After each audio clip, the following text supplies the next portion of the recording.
আসসালামু আলাইকুম ওয়া রাহমাতুল্লাহি ওয়া বারাকাতুহু। দর্শক, আমি আছি আলহার টিভির থেকে। আজকে এখানে জনসমুদ্র মুসলমান ইসলামী তৌহিদি জনতার আজকের গণজোয়ার ঢল নেমেছে, লক্ষ কোটি আজকের জনস্রোত। এখানে একটাই কথা, তাদের একটাই প্রাণের দাবি, সেটা হচ্ছে গাজাবাসীদের পক্ষ হয়ে ইসরায়েলের বিপক্ষে দাঁড়িয়েছে। আজকে যে গাজাবাসীর উপর, ফিলিস্তিনের উপর যে বর্বরতা, যে অত্যাচার রোলার স্ট্রিম আজকে ইসরায়েল কর্তৃক চালানো হয়েছে, আজকে যে আমেরিকা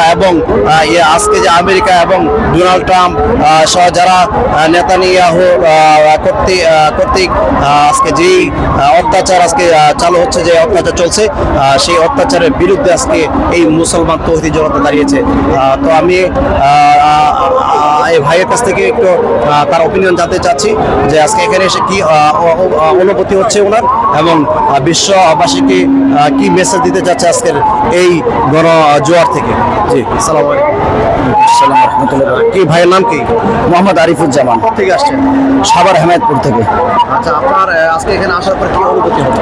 আসলে আমরা এতদিন খন্ড খণ্ডভাবে মিছিল করেছি, যেটা হইতে পারে আমাদের সারা বিশ্বে এটা আমাদের নজর আসে নাই, কিন্তু আমরা এই জন্য চেয়েছি যেন সারা বিশ্বে এক নজর আসে, যাতে করে বুঝতে পারে এটা সারা বাংলাদেশের মানুষ ফিলিস্তিনের পক্ষে, এবং আমরা গণহত্যার পক্ষে নয়। আমরা গণহত্যার বিরোধিতা আগে থেকে করতেছি, এখন করতেছি। বিশেষ করে তার মধ্যে থেকে আমাদের ফিলিস্তিনের মধ্যে আল-আকসা মসজিদ আমাদের একটা অন্তরের মসজিদ, যে মসজিদ আমাদের এই মুসলমানদের জন্য সর্বপ্রথম আমাদের কেবলা ছিল। এই মসজিদ যে কোনো বিনিময়ের মাধ্যমেই হোক না কেন, এই মসজিদকে আমরা উদ্ধার করব। ইসরায়েলের দখলদারিত্ব, তাদের এই দখলদারিত্ব আমরা কিভাবে মুক্তি পাবো, এই আমরা প্রচেষ্টা চালাবো। এবং আজকের এই সমাবেশের মাধ্যমে আমরা সারা বিশ্বের মানবতাকে এটাই বোঝাতে চাচ্ছি, সারা বিশ্বের যারা বড় বড় নেতা আছে, যেরকম ভাবে জাতিসংঘ আছে, তাদের কাছে এটাই আমরা মেসেজ দিতে চাই যে আজকে এই সমাবেশের মাধ্যমে আপনারা স্পষ্ট করে নেন সারা বিশ্বের মুসলমানরা আমরা ঐক্যবদ্ধ আছি এবং ঐক্যবদ্ধ হয়ে থাকবো। আমাদের ফিলিস্তিন উদ্ধারের করতে গিয়ে যা করা দরকার ইনশাআল্লাহ তাই করব। কিন্তু আমাদের কথা হচ্ছে, আপনারা যে মনে করে থাকেন সারা বিশ্বের মুসলমানরা এক নয়, এরা ঘুমিয়ে থাকে, একজন আক্রান্ত হলে অপরজন কষ্ট পায় না, এটা ভুল ভাববেন। আপনারা যে মনে করে থাকেন ফিলিস্তিন দখল করে আপনারা ইসরায়েল রাষ্ট্র বানাবেন, এটা কখনোই সম্ভব নাই। আমাদের এই ইসরায়েল কোনো রাষ্ট্র না। ইসরায়েলকে যারা রাষ্ট্র বলে স্বীকৃতি দিচ্ছে, এরা নিঃসন্দেহ হলো বেঈমান, এবং এরা মানবতার দুশমন, এবং এরা গণহত্যার পক্ষে কথা বলে। তার মধ্যে থেকে আমেরিকা আছে, তার মধ্যে থেকে রয়েছে আমাদের পার্শ্ববর্তী খনি মোদির দেশ সেই ভারত। তারা একের পর এক সাহায্য করতেছে ইসরায়েলকে, সে সাহায্যের মাধ্যমে আমাদের মুসলমানদের গণহত্যা করতেছে ফিলিস্তিনে।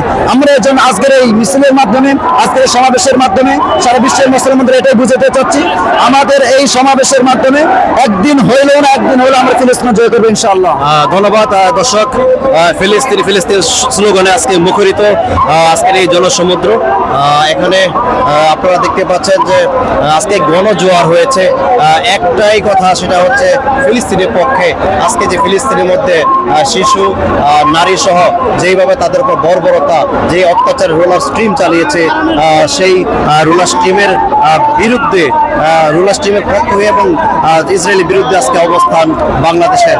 আজকে এই জনসমুদ্র থেকে বিশ্বকে আজকে একটাই মেসেজ দিতে চাচ্ছে, যদি আজকে বাংলাদেশ ফিলিস্তিনের সীমানা প্রান্তে থাকতো, তাহলে আজকে বাংলাদেশ এখানে নয়, বাংলাদেশকে ফিলিস্তিনের জমিনে এসে ইসরায়েলের বিরুদ্ধে আজকে যুদ্ধ এবং সংগ্রাম চালিয়ে যাইত।